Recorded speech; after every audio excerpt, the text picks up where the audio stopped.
Көрүүчүлөр, студияга кош келиңиздер. Пайгамбар Тиби Джошуа, кош келиңиз. Сыйынуу тоодон кайтып келгениңиз менен. Бүгүн бизге келгениңиз үчүн чоң рахмат. Биз ушунчалык көп бир толукту сыйынуу тоосубу? Ооба мырза. Ар бир жер сыйынуу тоосу боло алат. Мунун баары жүрөгүбүздүн абалына байланыштуу. Сенин жүрөгүңдүн абалы кандай? Сыйынуу тоосубу? Биздин жүрөгүбүз сыйынуу тоосу болот. Биздин жүрөгүбүз сыйынуу бөлмөсү болот. Тоого барганымдын максаты мен ал жака эс алууга баргам. Жөн гана эс алууга. Көптөгөн адамдар технология абалында болгусу келет. Заманбап технологиясында.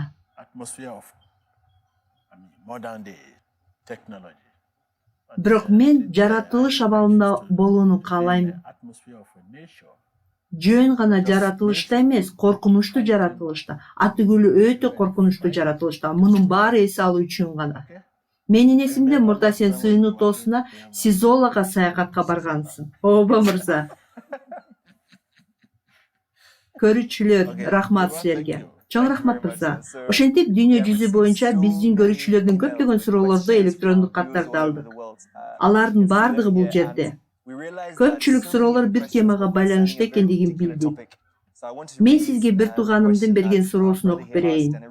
Бул суроо биздин көрүүчүлөрдүн ойлорун чагылдырат. Ал киши мындай деп жазат: Кутман таң, Тиби Джошуа пайгамбар. Менин суроом, жашообузда Кудайдын сөзүн кантип кабыл алабыз? Айтайын дегеним, кантип биз Кудайдын сөзүн жашообузда ажырагыс бөлүгүн кыла алабыз? Бул өтө олуттуу суроо. Анткени бүгүн биз көпчүлүк адамдар машаякчыбыз деп аталабыз, бирок жүрөгүбүздө андай эмеспиз. Көпчүлүгүбүз, ооба көпчүлүгүбүз. Бул момундук көпчүлүгүбүз, көпчүлүктөр эмес. Ооба мырза.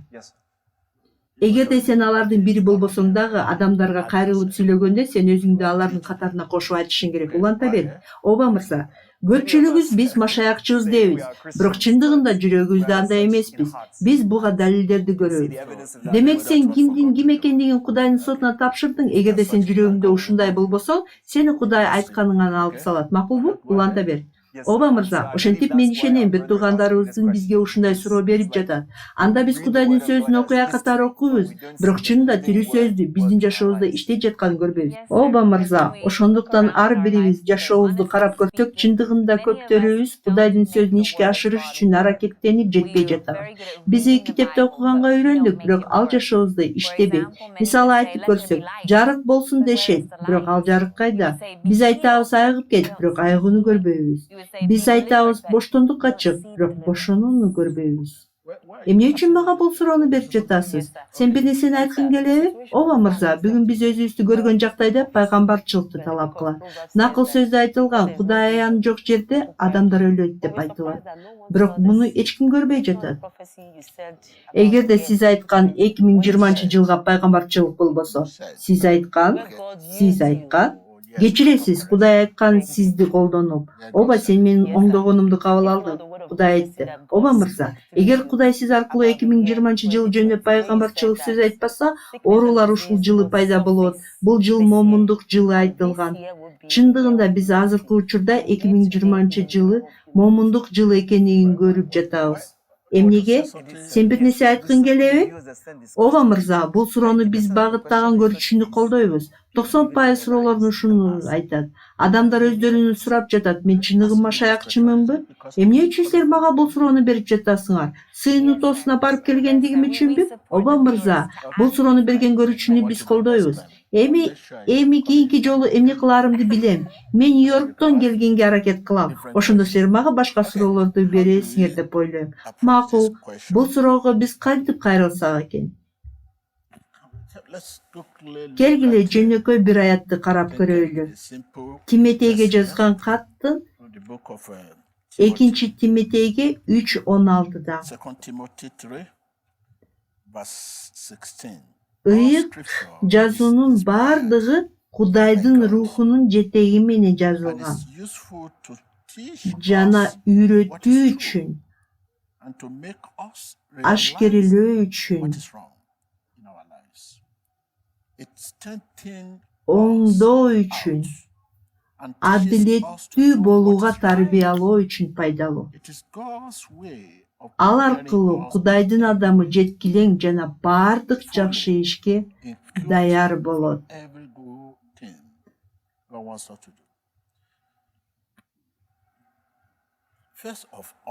Баарынан мурун биз китеп эмне экенин билип алышыбыз керек. Басып чыккан мекемесине карабастан, биз китеп эмне экенин билишибиз керек. Бул Кудайдын сөзү. Китеп машаякчынын жашоодо жана ишениминде жол көрсөтүүчү колдонмо болуп эсептелет жана Иса Машаяктын чындыгын камтыйт. Китеп бул рухтун жетеги менен жазылган кат. Сиз китепти окуп жатканда Кудай сизди окуйт. Айтайын дегеним, сиз китепти окуп жатканда сиз рухту окуйсуз. Адамдарды Кудай жетектеген качан Кудайдан келген кабарды сүйлөп жатканда. Эгерде сиз китепти окууңуз керек болсо, анда сизди рух жетелеши керек. Бирок азыркы убакытта биз китепти окуганда биз сыйынабыз. Рухка эч кандай көңүл бурбай эле.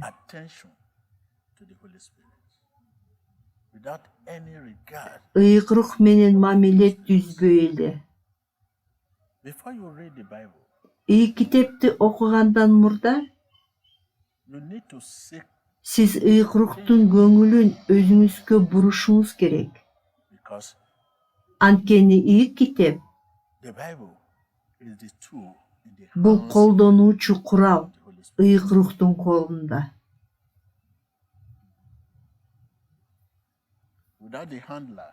Устаты жок, аспап пайдасыз.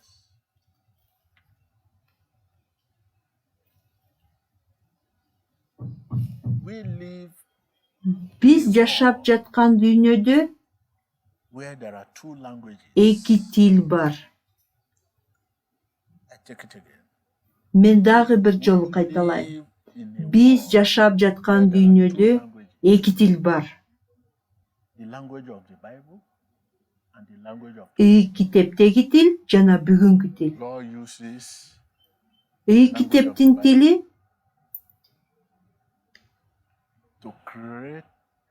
Кудай бизди жаратуу жана сактоо үчүн колдонот. Айыктырууга жана бата берүү үчүн, соттоо жана башкаруу үчүн колдонот. Бирок биз бүгүнкү тилди ушак айтууга колдонобуз. Окуяларды айтууга, буйрук берүүгө. Ушул жол менен жүрүңүз. Ал жака буруңуз, бул жака бар. Бизнес жасаганга, саясат менен алектенүүгө, ырларды ырдоого. Машаякчысызбы же жокпу, сиз маанисиз ырларды ырдашыңыз мүмкүн. Жана балдарыңыз менен сүйлөшкөндө жогол бул жактан келесо, мына ушундай бүгүнкү күндөгү тил. Бардыгынын арасында. Суроого кайтып келсек, эгерде биз сөздү алып, өзүбүздүн жүрөгүбүзгө орнотуп, аны чындап, өзүбүздүн жашообуздун бир бөлүгүн кылсак, анда ал өзүнүн табиятынын жардамы менен ал бизди куткарылбаган адамдан куткарылган адамга айлантат. Кудайдын сөзү кенч байлык. Ал жөнүндө ой жүгүрткөндөрдүн жашоосунда чоң баталарды алып келет.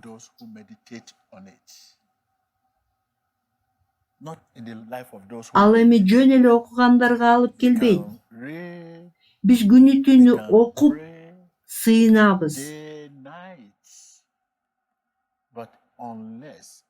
Бирок эгерде биз анын негизинде жашабасак, анда биз маңызын түшүнө албайбыз. Адамдын сүйлөө жөндөмү бар.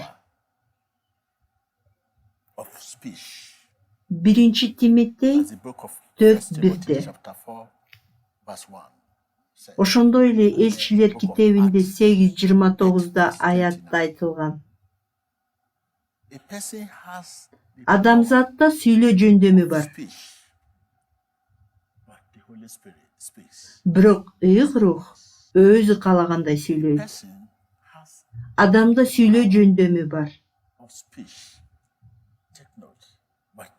Бирок көңүл буруңуз, ыйык рух өзү каалагандай сүйлөйт. Адам чечим чыгара алат. Оба, кеттик, оба, баары сонун, жакшы, мен эс алууга барышым керек. Айтайын дегеним, эрк аркылуу акыл иштейт.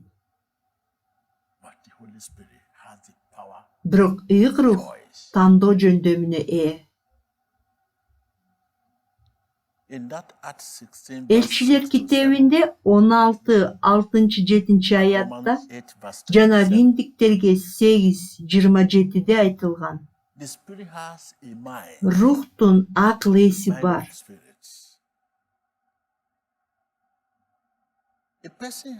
Рухтун ойлору. Адамдын жөндөмү бар. Насаат айтууга, үйрөтүүгө, Иса теңир, омин. Адамда ушундай жөндөм бар. Сизде ушундай жөндөм бар. Насаат айтууга, окутууга жана сыйынууга. Бирок ыйык рух өзү каалагандай сыйынат. Бул Жакан 14:26-да жазылган жана 1 Корундуктарда 2:13-тө.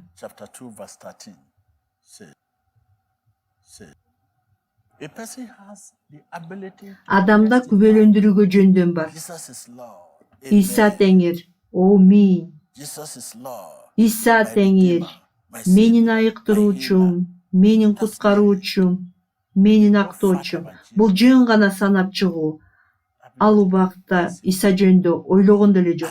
Күбөлөндүрүү же көрө билүү Жакан 15:26-да айтылгандай, ыйык рух көбөлөндүрөт.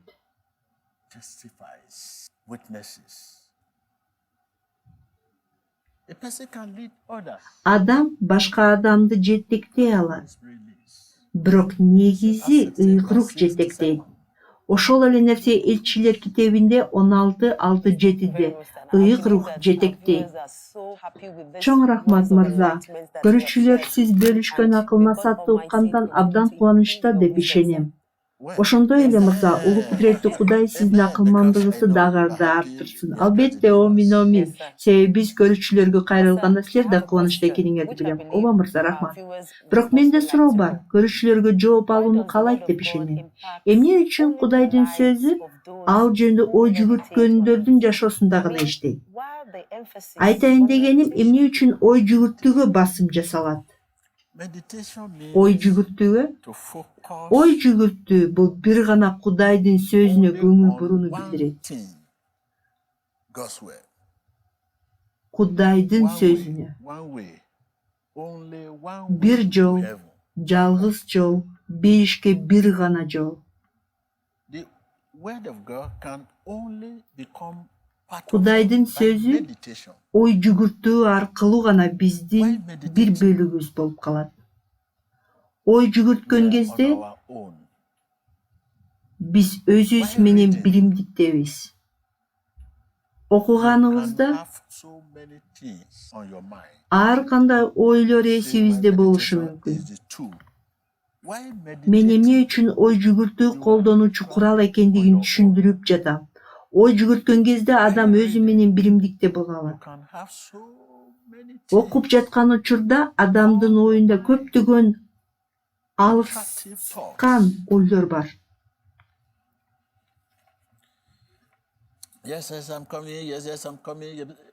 Оба, азыр бара жатам. Бул үстү гана. Ойлонуп көргүлө. Мен эмне жөнүндө айтып жаткандыгым жөнүндө. Ой жүгүртүү бул курал. Кудайдын сөзүнө жүрөгүбүзгө жайгаштыруу үчүн курал. Мына ушундайча ой жүгүртүү пайда болот. Муну Кудайга сыйынуу катары алып келиңиздер. Кудайдан сураңыз, сизге өзүнүн сөзү аркылуу сүйлөсүн. Сөз боюнча ой жүгүртүп жатып, Кудайдан сураңыз, сизге өзүнүн сөзү аркылуу сүйлөсүн. Кудайдан сураңыз, өз сөзү менен азыктандырсын. Сиз аны таанып билүү үчүн. Кудайдан сизди толтуруусун сураңыз. Сиз өз сүйүүңүз менен келесиз. Сиз урмат сый менен келесиз. Андан мени толтур деп сураңыз. Андан өзүңүздү даңкы менен, ашыгы менен толтуруп жиберишин өтүнүңүз Иса Машаяктын атынан. Иса көптөгөн адамдарды тойгузгандан мурда аларга отургула деп буйрук берди. Кудайдын сөзү жөнүндө ой жүгүрткөндө мурда жүрөгүбүз анын алдында туура абалда экенин билишибиз керек.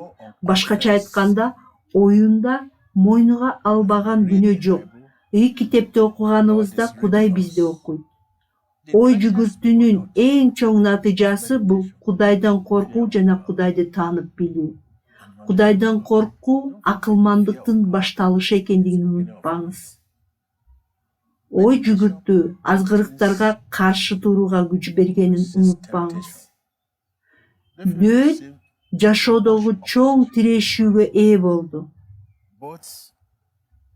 Анын душмандары ичинде да, сыртында да бар болчу. Ал соттун жана сындын себепчиси болгон. Рахмат мырза, ой жүгүртүүгө көп көңүл бурганыңыз үчүн. Бирок мен билем, биздин көрүүчүлөрүбүз дагы көбүрөөк билгиси келет. Анткени көпчүлүгүбүз ыйык китепти окуу менен гана чектелип калганыбызды билип турабыз. Кандай күчтүү дем ачат ой жүгүртүү. Ал Кудайдан коркууну жана Кудай жөнүндө таанып билүүнү өнүктүрөт. Ал бизге күнөөкөр табиятка жооп кылбоого жардам берет. Ал бизге туура эмес жооп кайтаруудан бизди сактайт. Ал бизге Кудайдын жолдорун урматтоого түрткү берет. Ой жүгүртүү ар дайым Кудайдан жооп алганга жол берет. Мен чыныгы ой жүгүртүү жөнүндө айтып жатам. Ар кандай чыныгы ой жүгүртүү Кудайдан жооп алып келет. Жооптун бири бул жарыялоо, сыйынуу, даңктоо, ыраазычылык болушу мүмкүн. Булар бир нече гана мисалдар. Кудайдын сөзү бизде канчалык көп болсо, биз ошончолук күнөөгө каршы турганга куралдарыбыз көп. Ой жүгүртүү аркылуу биз Кудайдан көбүрөөк кабыл алабыз. Жана бизден дагы Кудай көбүрөөк ала алат. Күнү түнү ой жүгүрткүлө. Жашыя 1:8 айтылгандай, жана Матай 24:35 күнү түнү ой жүгүрт. Кудайдын айткандары жоголбойт. Тескерисинче бизге кайтып келе берет. Мен айтканымды кайтала. Күнү түнү ой жүгүрткүлө. Күнү түнү ой жүгүрткүлө. Кудайдын айткандары жоголбойт. Бизге кайтып келе берет. Бул акылмандык билдирүү үчүн рахмат. Биз ишенебиз, көрүүчүлөр көп нерсеге үйрөнүштү жана бул кабар алардын жашоосуна таасир эткендиги жөнүндө күбөлүктөрдү угабыз. Рахмат.